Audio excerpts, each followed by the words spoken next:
CSR fund ಬಗ್ಗೆ ಏನೋ ಮಾತಾಡಿದ್ರಿ, ಅವ್ರಿಗೆ ಇನ್ವೆಸ್ಟ್ಮೆಂಟ್ ಮಾಡಿ ಅಂತ ಹೇಳಿದ್ದೀರಿ. ನೋಡಿಯಪ್ಪ, ನಂದು ಏನು ಅವ್ರಿಗೆ ಮನವಿ ಎಲ್ಲರಿಗೂ ಗೊತ್ತಂದ್ರೆ ಅವರೆಲ್ಲ ಸಿಇಒಗಳು ಎಲ್ಲ ಬಂದಿರೋಂಥ ಜವಾಬ್ದಾರಿ. ಈಗ ನಮ್ಮ ರಾಜ್ಯಕ್ಕೆ ಈಗ ನೀವು ಸಂಪಾದನೆ ಮಾಡೋ ಹಣ 2% ಕೊಡಬೇಕು ಅಂತೇಳಿ ನಮ್ಮ ಕಾಂಗ್ರೆಸ್ ಗೌರ್ಮೆಂಟು ಹಿಂದೆ CSR ಫಂಡ್ಸ್ ಹೇಳಿದೆ. ಆ ಫಂಡನ್ನ ನೀವು ಬೇರೆದಕ್ಕೆ ಉಪಯೋಗಿಸೋಕೆ ಹೋಗ್ಬೇಡಿ. ಮಕ್ಕಳ ಪ್ರೈಮರಿ ಎಜುಕೇಷನ್ ಟೌನ್ ಬೇಡ, ಸಿಟಿಲಿ ಬೇಡ, ಡಿಸ್ಟ್ರಿಕ್ಟ್ ಹೆಡ್ ಕ್ವಾರ್ಟರ್ಸಲ್ಲಿ ಬೇಡ, ಪಂಚಾಯತ್ ಮಟ್ಟದಲ್ಲಿ ನಾವು 2000 ಜಾಗಗಳನ್ನ ಐಡೆಂಟಿಫೈ ಮಾಡಿದ್ದೀವಿ. ನೀವೇ ಗೌರ್ಮೆಂಟ್ ಸ್ಕೂಲ್ನ ಒಳ್ಳೆ ಹೈ ಕ್ವಾಲಿಟಿ ಸ್ಕೂಲ್ನ ಕಟ್ಕೊಡಿ. ಈಗ ನಮ್ಮ ಕ್ಷೇತ್ರದಲ್ಲಿ ಆಗಲೇ ಸುಮಾರು 10 ಕಡೆ 8 ಕಡೆ ನಡೀತಾ ಇದೆ. ಈ ಬೇರೆ ಬೇರೆ ಕಡೆ ಎಲ್ಲ ಶುರು ಮಾಡಿದ್ದೀವಿ.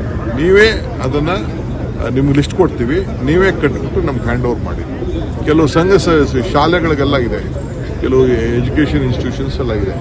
ಅವರು ಟೀಚರ್ಸ್ನ ಮತ್ತು ಸಪೋರ್ಟಿಂಗ್ ಸ್ಟಾಫ್ಗೆ ಅವ್ರು ಸಪೋರ್ಟ್ ಮಾಡಿ ಅವರು ಒಂದೊಂದು ಸ್ಕೂಲ್ ಅವರು ಅಲಾಟ್ ಮಾಡ್ಕೊಬೇಕು.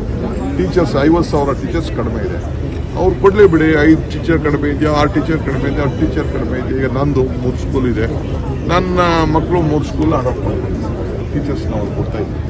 ನೀವು ಹೋಗಿ ದೊಡ್ಡಹಳ್ಳಿ ಸ್ಕೂಲ್ಗೆ ಹೋಗಿ ನೋಡಿ, ಇಲ್ಲಿಂದ ನಾವು ಪ್ರತಿ ತಿಂಗಳು ನಾವು ಅವ್ರಿಗೆ ದುಡ್ಡು ಕೊಡ್ತಾ ಇದ್ದೀವಿ. ಟೀಚರ್ಸ್ನ ಹೈರ್ ಮಾಡಿದ್ದೀವಿ, ಅಲ್ಲಿ ಕ್ವಾಲಿಟಿ ಇದು ಮಾಡಿದ್ವಿ. ಆ ಥರ ನೀವು ಮಾಡಬೇಕು. ಯಾಕೆಂದರೆ ಇದು ಇನ್ಸ್ಟಿಟ್ಯೂಷನ್ ನಡೆಸೋದಲ್ಲ, ಸೋಷಿಯಲ್ ರೆಸ್ಪಾನ್ಸಿಬಿಲಿಟಿ. ದುಡ್ಡು ಮಾಡೋಕ್ಕಲ್ಲ ಇನ್ಸ್ಟಿಟ್ಯೂಷನ್.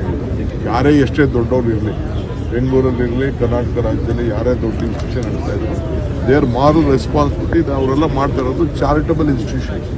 ಚಾರಿಟಿ ಅಂದರೆ ನೀವು ಬೇರೆಯವ್ರನ್ನ ಮಾಡಿ, ಗೌರ್ಮೆಂಟ್ಗೂ ಸಪೋರ್ಟ್ ಮಾಡಿ ಅನ್ನೋದು ನಂದು ರಿಕ್ವೆಸ್ಟ್, ಇವ್ರಿಗೂ ರಿಕ್ವೆಸ್ಟ್. ಅದನ್ನೇ ನಾನು ಅವ್ರಿಗೆ ಎಲ್ಲರಿಗೂ ಮನವಿ ಮಾಡಿದೆ.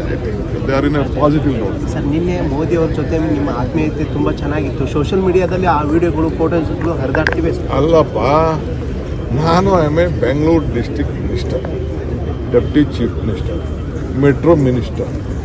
ನಾನು ಯಾಕೆ ನಾನು ಬೇರೆ ಥರ ಇದು ಮಾಡಲಿ? ನಂದು ಏನು ಪ್ರೆಸೆಂಟೇಷನ್ ಮಾಡಬೇಕು? ಈಗ ನಾನು ವೆಲ್ಕಮ್ ಮಾಡಬೇಕಾಯ್ತಪ್ಪ. ನಾನು ವೆಲ್ಕಮ್ ಮಾಡೋದು ಬದಲು ಒಂದೇ ಪ್ರೋಗ್ರಾಮ್ ಅಂದ್ಬಿಟ್ಟು ಸೋಮಣ್ಣವ್ರು ಕೊಟ್ಟರು, ಆಯಿತು ನಮ್ಮ ರಾಜ್ಯದವ್ರು ಇರಲಿ ಅಂತ. ಬಟ್ ನಾನು ಹೇಳಬೇಕಲ್ಲ, ನಮ್ಮ ರಾಜ್ಯದ ಏನು ಹೇಳಬೇಕಲ್ಲ, ಅದಕ್ಕೆ ನಾನು ಅವ್ರಿಗೆ ಮೆಮೊರಂಡಮಲ್ಲಿ ಕೊಟ್ಟು ನಾನು ರಿಕ್ವೆಸ್ಟ್ ಮಾಡಿಕೊಂಡು ಹೇಳಿದ್ದೀನಿ.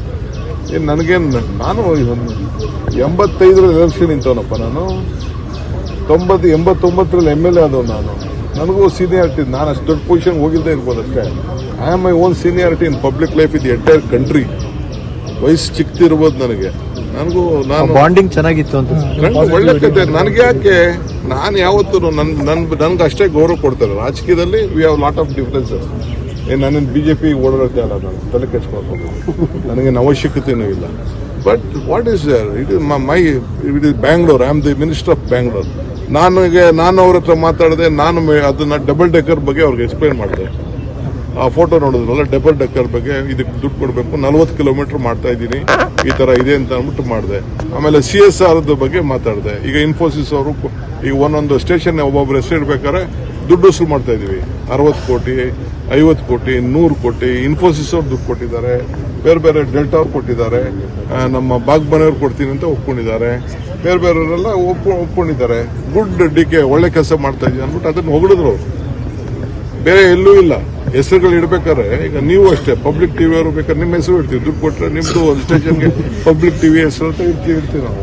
ನೀವು ಯಾವ್ದನ್ನ ಸುವರ್ಣ ನೀವು ಕೊಟ್ಟರು ನಿಮ್ದು ಇಡ್ತೀವಿ ನಾವು. ಅದು ಬೆಂಗಳೂರಲ್ಲಿ ಇದಿದೆ. ಬೆಂಗಳೂರಲ್ಲಿ ಮಾಡೆಲ್ ಮಾಡಿದ್ದೀವಿ ನಾವು, ಅವರೇ ಸಿಟ್ಕೊಳ್ಳಿ ಅಂತ ಅಂದ್ಬಿಟ್ಟು.